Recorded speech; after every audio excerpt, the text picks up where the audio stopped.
Hi, I'm Steve, and welcome to Steve's Spots, where I visit those maybe not so well-known places you may not find in a normal tourist guide.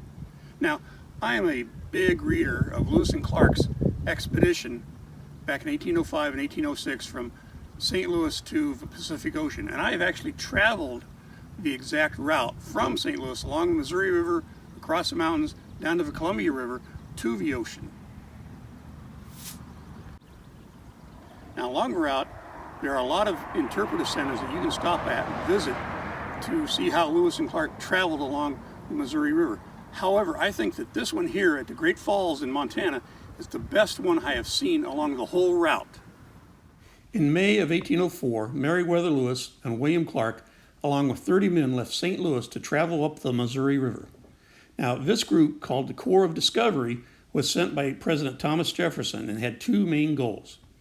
First, explore the territory just purchased from France in 1803 and describe and collect any new flora and fauna they found, which, by the way, was a lot. Second, travel the Missouri River to its headwaters and find if a passage to the Pacific Ocean existed, which, by the way, of course, doesn't. Now, the Missouri River is a fast-flowing river, particularly with the spring thaw, when snow and ice along the 2,300-mile length begins to melt. Additionally, all of 100 or so rivers that flow into it, like the Yellowstone, the Platte, and the Marias, add their spring thaw runoff also. Most of the time, the Corps pulled their keelboat up the river against this current, and it took a tremendous toll on the men, dodging ice blocks and debris and even whole trees uprooted by the flooding river. At times, they only made a couple of miles a day.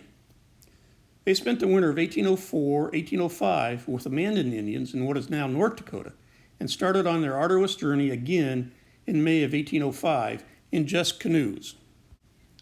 In early June, they began to hear this roaring sound, and it got louder as they went up the river. And a few days later, they arrived here at the Big Falls.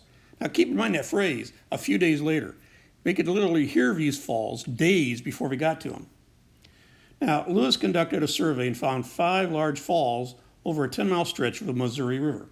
They're now called Big Falls, which you see here in the first one they came to, Crooked Falls, which was literally just a mile up the river, Rainbow Falls, Coulter Falls, which is named after the famous mountain man John Coulter, who was a member of the Lewis and Clark expedition and started his career with them, and Black Eagle Falls. Now, keep in mind that the pictures you see here of the falls are after 4 dams are built in front of them. The water splashing over them is just a fraction of what it was when Lewis and Clark arrived.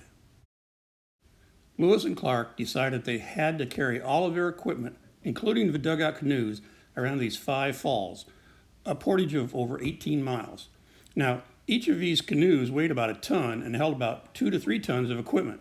This meant they had to carry 24 to 28 tons of equipment over those 18 miles. And first, they had to lug everything to the top of the steep cliffs to the rolling plains. Now, this mock-up in the interpretive center shows just how steep the route to the top was. Once at the top, they had to pull, push, and carry these tons of equipment and canoes across a high desert plain covered with cacti of all kinds, sharp rocks, and potential deadly snakes. Now, by this time, they were wearing only moccasins, as their other shoes had worn out from a year of dredging through water and woods and desert. Now, I don't know if you've ever worn moccasins, but in those days, they were not much more than just a leather sock with no sole. They provided very little protection from cactus spines and sharp rocks. Now, this portage took 30 days, and by the time they were done, their feet were nothing but big blisters. They had to stop daily to take time to pull cactus spines out of their feet and bandage them the best they could. As I said earlier, I think this is the best interpretive center of all the ones along the route.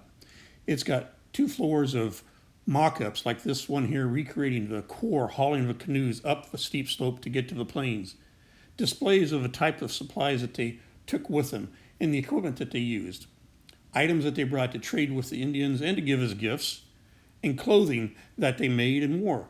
Oh, by the way, this is Clark's dress uniform that he brought with him to wear for special occasions. A couple of side notes before I finish with this. First, only one man died during this expedition, and historians think that he died from a burst appendix from the information that they have. And second, using what we would consider primitive measuring tools, the Corps measured the length of the Missouri River within 20 miles of its actual length. That is a great accomplishment for using those types of old tools. Okay, imagine yourself back in 1805, 1806, traveling along the Missouri River that you can see behind me here, coming to the Great Falls here in Montana, and having to go around those, not only on the way to the Pacific, but also on the way back. Coming to this interpretive center here in Great Falls, Montana, will help you to experience that. This is Steve, and I'll see you next time on Steve's Spots.